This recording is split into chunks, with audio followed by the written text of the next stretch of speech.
It's only me. Joint sessions, right. Let's get you mic'd up. We need you. Oh yeah, I have the other one. Sorry about that.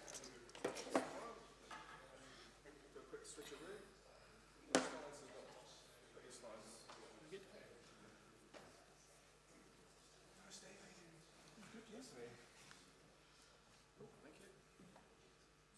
It might be a bit damp, but sorry about that. You've been wearing that stuff. Yeah, that's. Oh, and the stickers.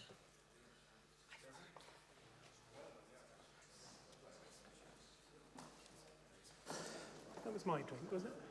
Here's yours. Oh, vodka. Let's start. Okay, can you hear me okay? Good, good. So, thank you today. My name's Nigel Woods. I've been doing this, I think this is my 27th year of doing EUC stuff.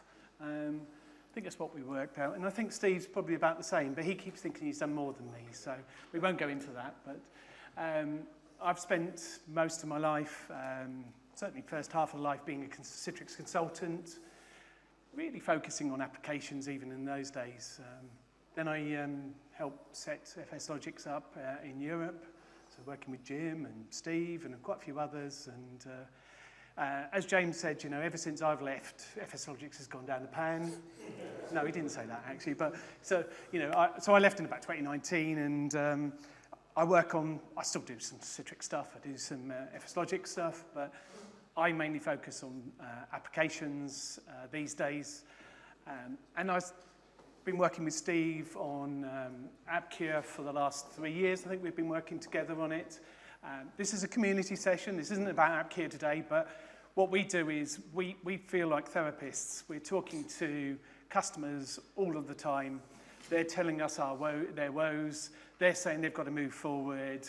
They will tell us exactly why they're not moving forward, and then 3 years later, they're still having the same conversations. So we wanted to spend a bit of time sort of explaining why this is happening and how this is happening and where we can move forward and why we have to move forward as well, because this isn't going to, something's got to change.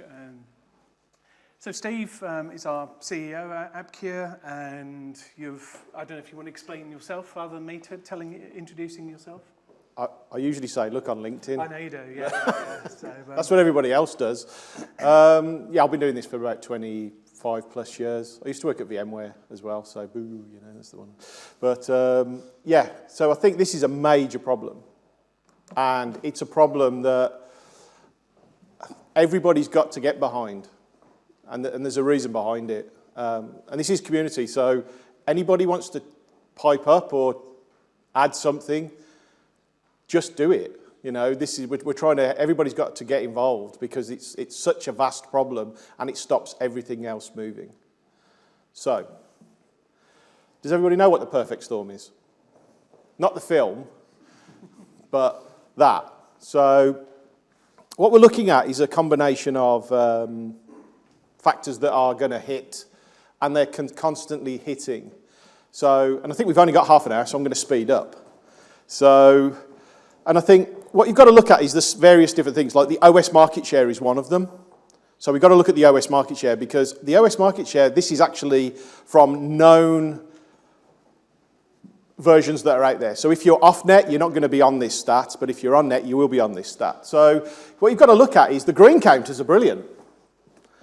The one that really worries me is the red counters, because it's getting smaller, but they're still out there. And this doesn't cover servers either. The problem that you've got is that there's a load of OSs out there that are still being used. And the problem is, why are they still being used? Is it because people want to use those OSs? Or is it because they're stuck on them? Anybody? Has anybody got those projects? Yeah, there we go. So is everybody still awake? I know this is lunch is after us, so you know. So there we go. So the problem is we need to start to get people off these things. So what we've got to look at is a few things. So I'm assuming everybody knows these. Everybody know these? Coming end of life. Yeah? Does anybody know that? Going end of life. Who uses AppV, by the way, actually? How many AppV users are there still around here? Yeah, it's still fine. It's a good product. But does everybody know about all of those as well? And does everybody know that list keeps changing? I think the problem is that people have got to move. I think, if you think about it now, there's been a stipulation by Microsoft that you've got to be within 2 versions or you're out of support of an operating system. Is that correct? Am I wrong? No? How many people are working on projects where they're out of 2 versions? They're N+3 or N+ worse. It's like, so what you've got to look at is there's a load of problems around this, and there are articles out there which you can read about and on the big problem, which is the app side. And the bad news is it just gets worse. What we've got to do is show you the bad stuff, because if people are aware of this, then they can actually start to think, well, actually, how can we move? Because AppV end of life is soon. You've got to think, if you're doing AppV today and it's end of life in 2026, 2026, yeah.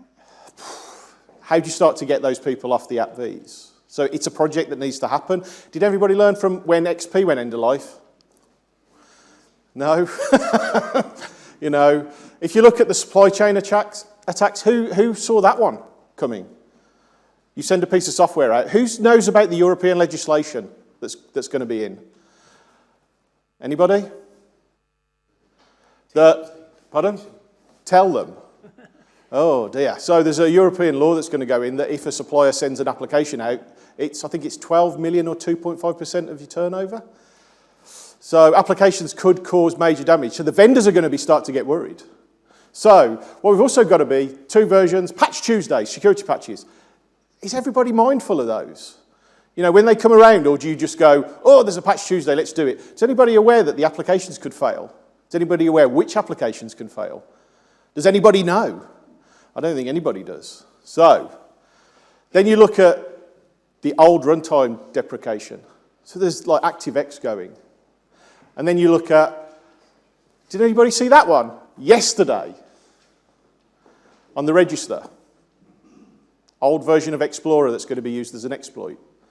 So these continually happen, and these are not just application problems, they're a combination of OS and application problems. So what we've got to do is be aware of what's going on, and it's a problem that keeps coming. Like the tide, it keeps happening. If we are expecting the tide to stop and we're on a beach and it's not going to come in, I think we've all got a problem, and this is the app side. So just on that, if you take anything away, check Process Explorer, because if you're anything like me, I've got old versions of Process Explorer. On a file share, and I just click on there and use it. So it's got to be the very latest version to avoid that. So take that one away if you can take anything from this. How many were aware of that? None? No. Yeah. So if we look at the actual numbers around the apps. So, who's doing an app project today? Anybody? How many? A couple of people? Is that it? Everyone? Everyone is. How many people? So how many know the number of apps? Or how many have a customer that knows actually their number of apps? Nobody. Right. So we have a problem, because if you look at the total apps versus the actual apps versus the user apps, we have a bit of a problem. So if you take the total apps and you want to know what the actual total is, you're going to probably find out it's 5 to 10 times. That's what they think they have. I've done projects where I've gone into a room and they've said, oh, we think we got 500 apps. And then another person said, I think we got 5,000 apps. And then go, well, hold on a second, what actually have you got? They don't know. And the biggest problem is this. If they give them admin access, that's letting the lunatics free in the asylum.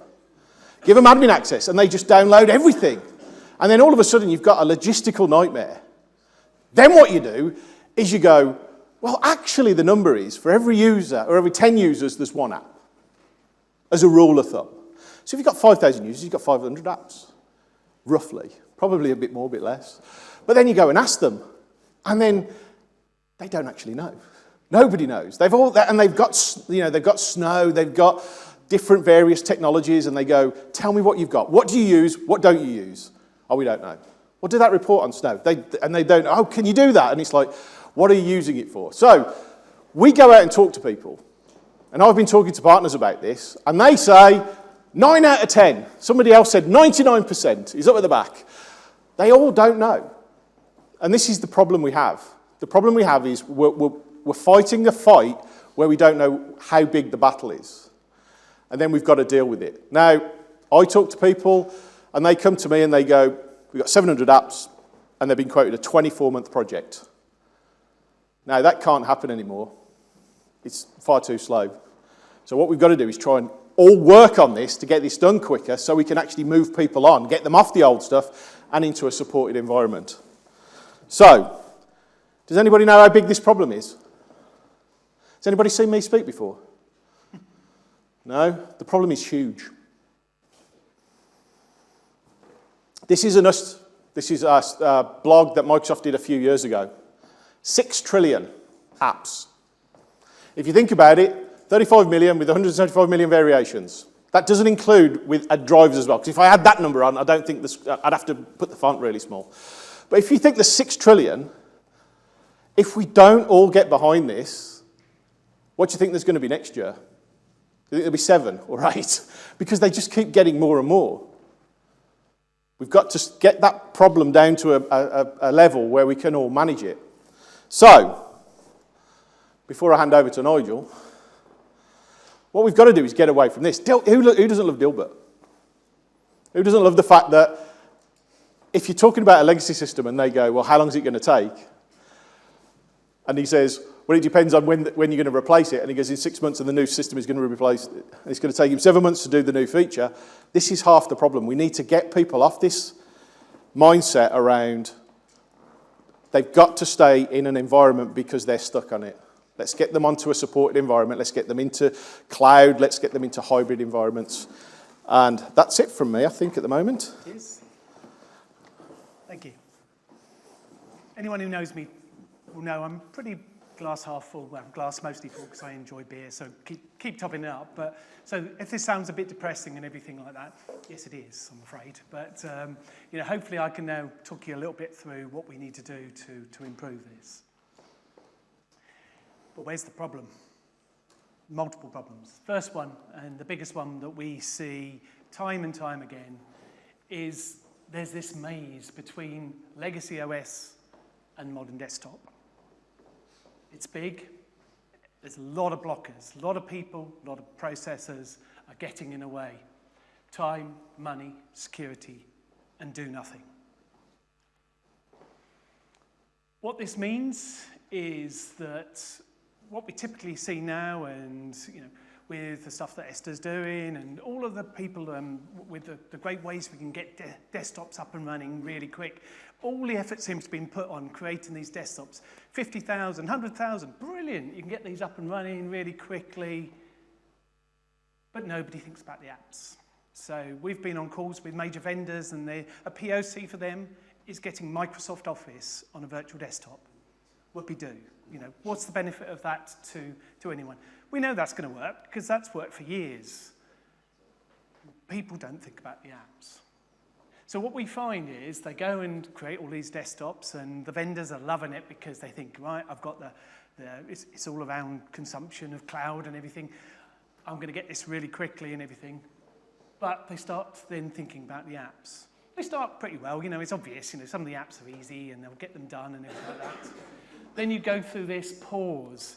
And I remember Steve, on some of my calls we've done, he's talking about where he went into a hospital, and not to have an operation or anything, but to help them find the applications that's somewhere on NAS devices, SAN devices, and you spent 2 weeks trying to find where the applications are. That's why this then turns down. It also tends to be the packaging factories. Anybody from systems integrator here? Gareth is, but anyone else from SIs and around here?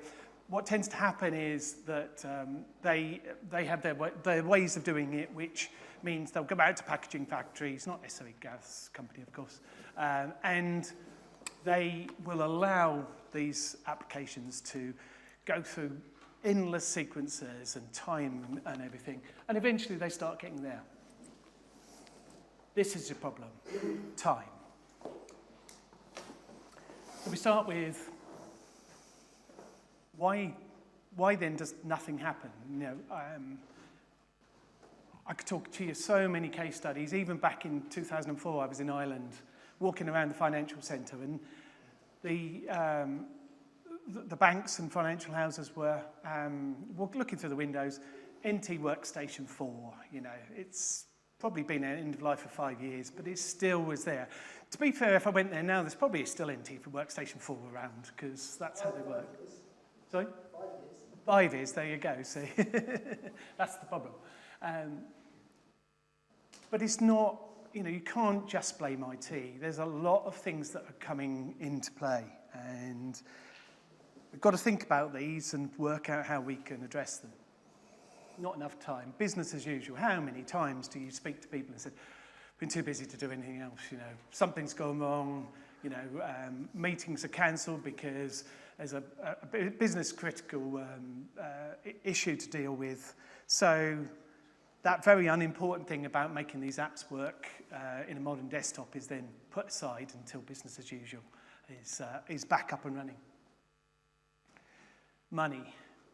It's the other piece that's forgotten. So you know, and I've seen it time and time again. They've built these massive, brilliant modern desktops with Office on, and then when you say, right, we've got a 2-year project or whatever to put the apps on, it's like, we didn't budget for that. We built the desktop. We're done. Unfortunately, building the desktop is a huge part, but this is just as bad. So we've got to find ways of putting this into budget.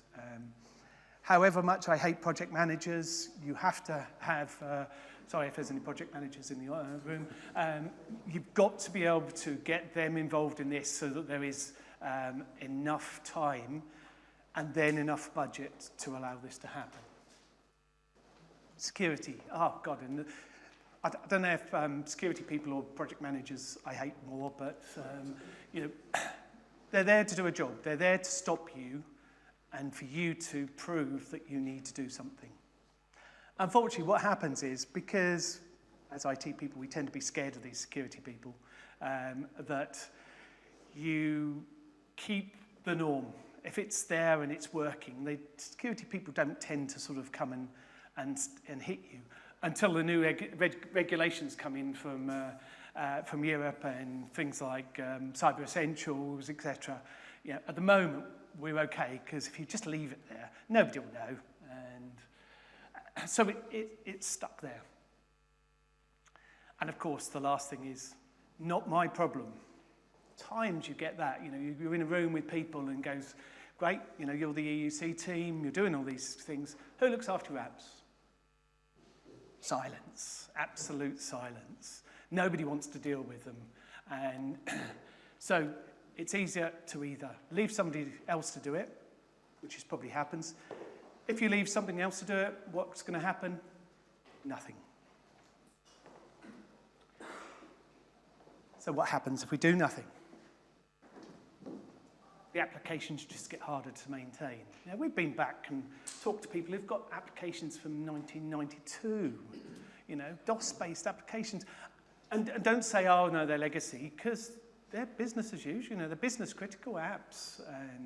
And these are large manufacturers, you know, oil tankers. It's scary what people are running on what old things. So they'll have millions and millions of pounds worth of equipment run by a Windows XP machine. You know, everything else is in support apart from that.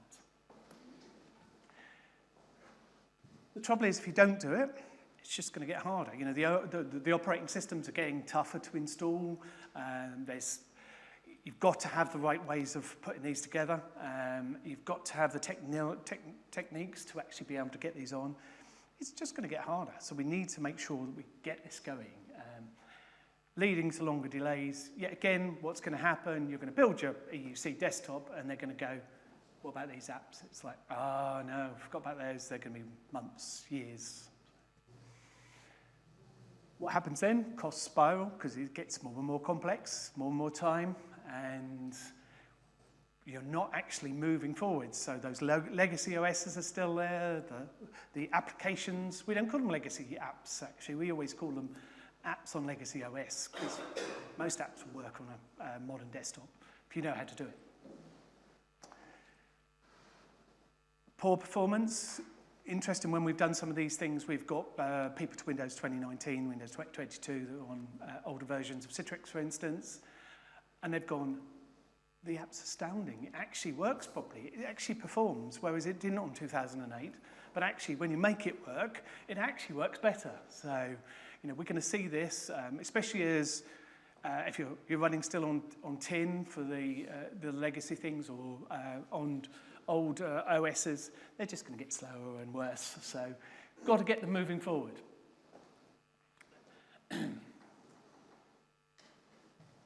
The other thing that I've seen, and we do see this time and time again, if those apps suddenly disappear because people have forgotten about them, people don't know how to do them, don't know how to run them, it affects the business. And I've been on customer sites when they said a minute's downtime of this application will cost us £1 million an hour.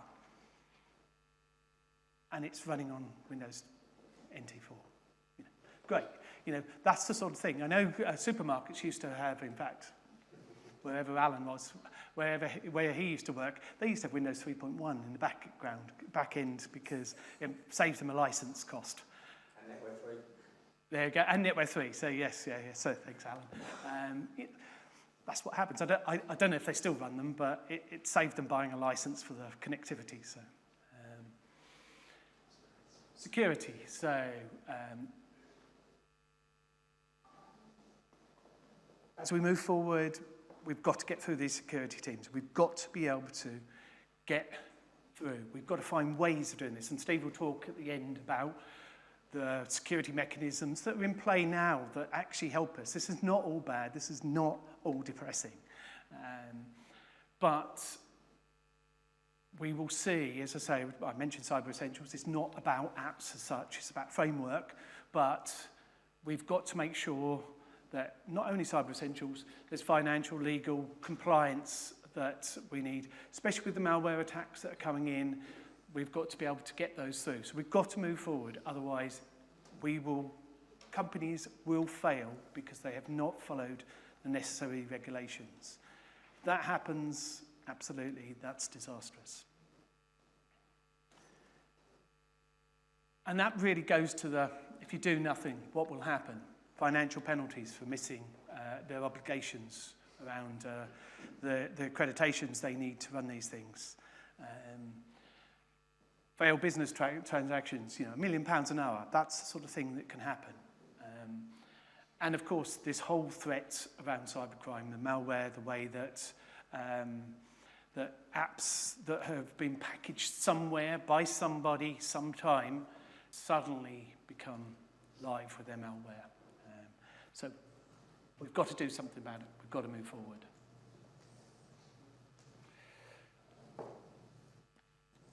So what are the problems with it? These applications, as I said, still productive, still very much productive. Sometimes they won't install on the modern OSs easily, I should say, because anything we can get probably to install. And the one that's always made me laugh, and I was going to get a DAS Like a Pro survey that I did in the last user group, and you look at how many different ways apps are packaged. And over 50% of them, I think, still have a different way of packaging for EUC to they do as the desktop. It's mad. So, we've got companies, and they're in here as well, I know, that package once for their desktops and then have another team who packages it again for their EUC. It's mad, Why do we do this? It's because of the way that the packaging processes have built up over the years. It's a very archaic way of doing it, and we've got to get past there. Lack of install media, lack of install information. We talk to people who the developer retired 20 years ago, and nobody knows them, and to be honest, nobody wants to know them because they're boring. People don't like boring jobs. They'd rather build EUC desktops than sort the apps out. Environmental flux. So we're seeing a lot of this at the moment, and I put them all down there. A while ago, it's all about getting from physical to virtual, We're seeing some going back to physical, that is happening, and there's reasons, costs, etc. Physical to physical, people getting to data centers, and obviously moving between the EUC vendors. So yet again, we've got to find a way that those apps can be packaged once, delivered to all. Elongated project times. I'm going to go through this anyway. A couple of opportunities of case studies that we've got here that we can talk about as well. And of course, not budgeted. Yet again, these are a couple of scenarios we've had over the last few weeks. We're talking to partners and vendors. These are the sort of things we go. 700 apps, 2,000 users, 2-year project to do it.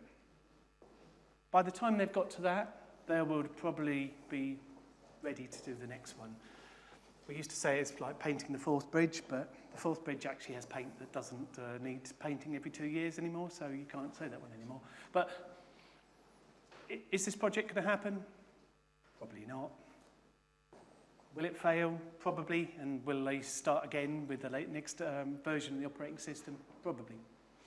The other one was a classic one, 400 apps, 36 months project. And they were going to put App V in. It's like, why would you put something that's going to be retired by the time you finish the project in as the mainstay of the application packaging? It's got to change. Real world problems. So local, central government, healthcare have all got some major issues with legacy applications. The government have been trying to work on it to have a monitor that actually monitors all of these legacy applications. You can read the links in there. Of course, what happens? It's late. Probably somebody decided it was too complicated, so they'd do nothing. So the actual thing to monitor the thing that we're talking about is late.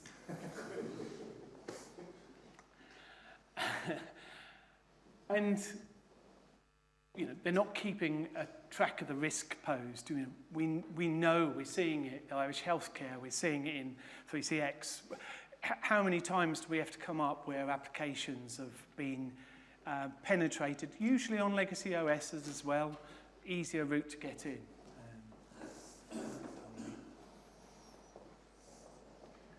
So we need some application strategies to go along with this.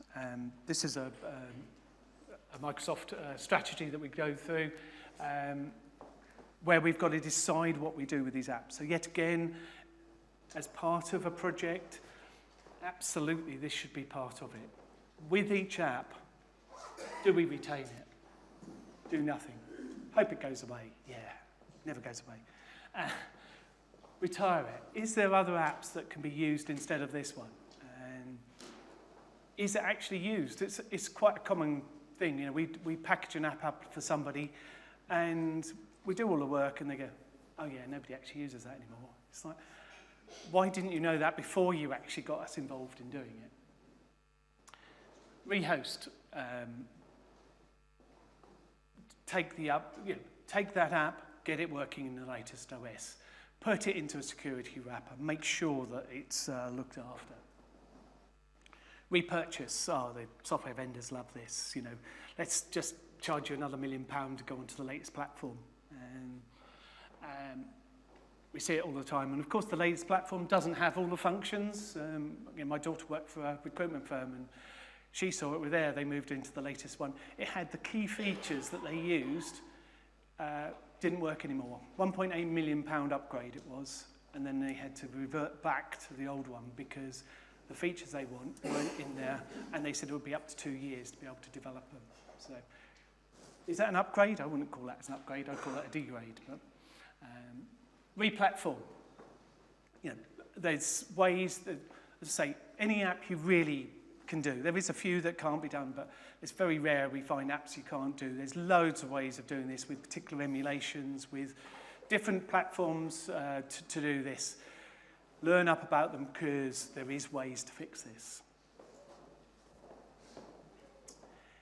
Then we've got the problem with modern apps. So let's forget about these apps on legacy OSs. We've done that. We know where we're going with that. We have this problem with modern apps now that we're seeing, and we've called it rinse and repeat.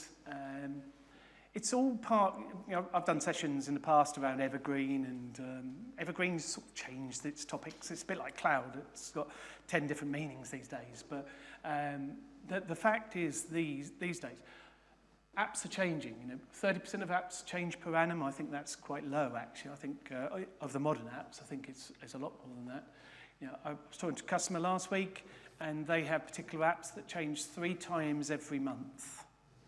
Really difficult to put that into some sort of EUC desktop, because literally, and they would have 2 or 3 versions running of that same app at the same time as well. So how do you manage that? And these are new apps as well. They're not as though they're legacy ones. They are changing, and they need these to continue to be to allow them for the business to actually run properly.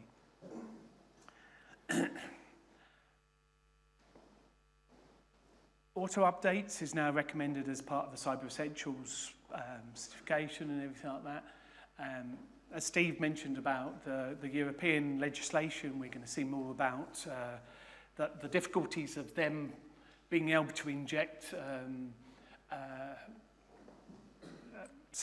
supply chain attacks in, so we've got to be very careful of how we do it. But, so you've got, in the one hand, that you've got to do it. On the other hand, you've got to be careful that you've got things in place to stop you from being infected if that happens.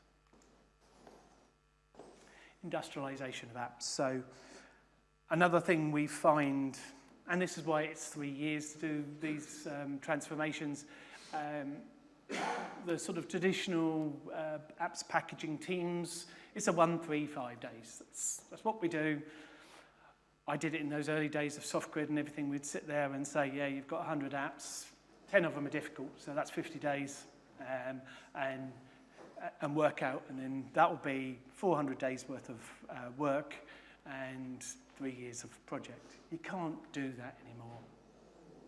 Also, what tends to happen is these apps tend to go off-site somewhere, which yet again is a security risk, and they come back and not necessarily packaged right. It may take 2 or 3 times for that to happen. That's why you get that sort of lull of applications not being done properly. Industrialization of it is about packaging quickly as many as possible. So, I put good success rates. We sort of talk around like, we want to get 70% of the apps packaged as quickly as possible. We appreciate there's always apps that are going to take time and going to need extra time. Some will need a little bit of help. Some will need a lot of remediation. But if you can get 70% out of the way to start with, then at least you're moving forward quickly. Keep it to the problematic apps. Let's do the rest. And remember, rinse and repeat. Industrialization. You don't do this once, you've got to do this forever. You've got to keep up to date. Nearly finished. And then Steve can finish. So why did they fail? I think I've probably been through. As Steve said about the apps, how many you missed off the list? The times I've done projects, I don't think I've ever successfully done a project first time, because there's always apps that people haven't told us about. However hard you try, there's still apps. But the more you ask, the more you analyse. People have got the tools as well. I'd go on a site and they'd spent £1 million on one of the licensing systems or monitoring systems. And you go, oh, can you do me a report? He said, don't know how to use it. It's like, but you've got it installed. He said, yeah, but we don't use it. It was just, we had to buy it. It was part of what we needed. Apps packaged badly, not tested correctly. We see people with particularly like hard coding, drive mapping in and these sort of things. Nobody knows about it. Nothing's in there. No error messages if it fails as well, of course. So just badly written apps. We see those all the time. Businesses not bought into it. This is another thing that really riles me, is that IT people think they know everything about apps. They don't. We can get to the front screen. We may have a login to just get there. Doesn't mean we've got this working, and it will fail miserably if we don't get the business involved. not enough computing resources. Times I've seen this, you know, you put it all together and it's a car crash. You know, you think you're going to get 8 users per server, you actually get about 3 or 4. What they haven't realised is that they were moving to Teams and they put 2 or 3 more web apps in, all full of Chrome and tabs, and it's not so bad with Edge these days, but still pretty horrendous. Yeah, backlog of apps as well, of course, which is always a problem. New apps being introduced, see that all the time. I've been on sites where everything's gone down all of a sudden, and then you go, well, what's this app? I didn't see that last week. Oh, yeah, we put that in last week. It's like, but it's using a gig per person, memory. Is it? You know, it's no good. We've got to have an understanding. And of course, the other people I really hate as well is network infrastructure people. Sorry, Terry, but you know, they're the other ones who block all the stuff we try to do, and they make changes and change firewalls and everything as they move forward. So, application responsibility, apps are everyone's responsibility. Don't decide that it's not yours, because it will bite you in the end. You need application champions. Get the business involved. Get the business leaders of that application. Decide if you actually need it as well. Use the tools to track and catalogue apps. There's loads of discovery tools out there. You know, probably, as I said, you've all got them. I've quite often been on sites when they've got 3 or 4 of them installed and still don't know what they've got. So, the problem you've got, Nigel, is that there isn't anything out there that can do it properly, right? I hate to be cynical, I totally agree with everybody said, we're banging the drum for this for years. Businesses just don't give a shit. I know, it's it, but how? Don't. But there's loads of partners in here. We have to find a way of helping them and business. Every application, right? And then you got the front runners, the front runner goes, I don't know, it's not doing right, so we just stuck me down against it. They don't care. Yeah. And when it comes down to the crunch, right, like we did with Windows 7, so right, we'll get off Windows 7. And then it was like, then they throw resource at it, but as soon as they got off Windows 7, and I mean, they're not off it really, right? But they are according to their spreadsheets, right? Then all of a sudden it's like, right, forget about it and back to as you were. That's the whole thing. Getting that message through is incredibly difficult. Yeah, absolutely. But we've got to do it. Security is the one way we're going to succeed on this, because if it, well, they will do at some stage because they're going to have to. I realise time. How long we've got? It's just past quarter past. Right. So back to Steve now. After me taking all the time, I was worried that Steve was going to take all the time. See, and it's me. How many people have done a project and started by building the infrastructure first? There's a lot of faces there. How many people then go and find the apps and realise that the infrastructure is not quite what it needs to be for the desktops? So, okay, so I just find it quite interesting what Nigel was saying. So when you look at what you can do, you've got to think of where do you go with all of this now? There's some new technologies that we talk to a lot of people about the new stuff, because the old stuff that's going, they're trying to get off it. So you talk about MSIX, you talk about MSI, you talk about how do you deliver applications, do you deliver them as an app, do you deliver them dynamically? Mr. Moyle in the corner, nod to Jim. But then you've also got other options. Windows native is always going to be quite fun because you're going to get good performance. Now, as Nigel said, we moved an app from an old Citrix environment to a modern CPU and it ran faster. Who wasn't shocked? This is the crazy world, isn't it? You know, people get shocked when they think, oh, it's got to run the same as it did on the old stuff. So you've got to look at the third party. So there are always going to be the opportunity to go Windows native. You've got third-party opportunities where you can do them in a different way, but still deliver the application. Now, what you've got to also think is, how many people are still siloing apps? Do you understand when you silo them? Because you can't move them. Wouldn't you love to get rid of those silos? So there's always a way to deliver an app. Now, the thing I try to think about is cost versus user experience versus doing nothing. So we've got to get away from doing nothing. Because if we do nothing, we're going to be in the same boat that we are at the start of this conversation. Now, there was a poll on this that was done a while ago where people are looking across the board. Native, third party. There's no right answer, there's no wrong answer. You've just got to be able to get off what you've got that's stuck on this legacy OS and move it to the modern OS. Now, This is all going to lead us to a better world, because if we can do this and then rinse and repeat, keep following the same problem, get onto the within 2 versions and you're in support, get off this one where you're not in support, and then we can all get to the place where people can start talking about let's move, and you don't have to just think about a buzzword and go, yeah. Because this is sometimes what happens. And what we don't want to be is back at the perfect storm again when Windows 11 goes end of life. And we'll be back here talking about it and going, how many people are on Windows 11? Oh, do you remember when that was around? And I think that's it. Any questions on any of that? It's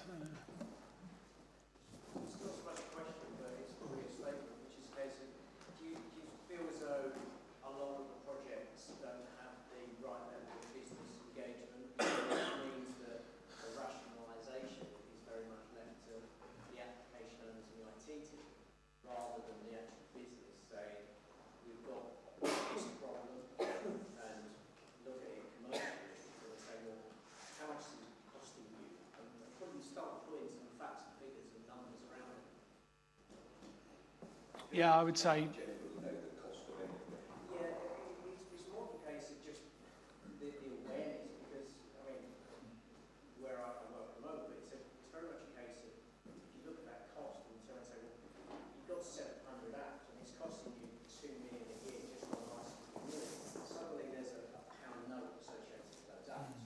And if the business wants to actually do something, normally it's financial, but will be the part who sit there and say, actually we need to start cutting this out. We can't afford to spend 2 million on license renewals when we know that those apps aren't going to do it.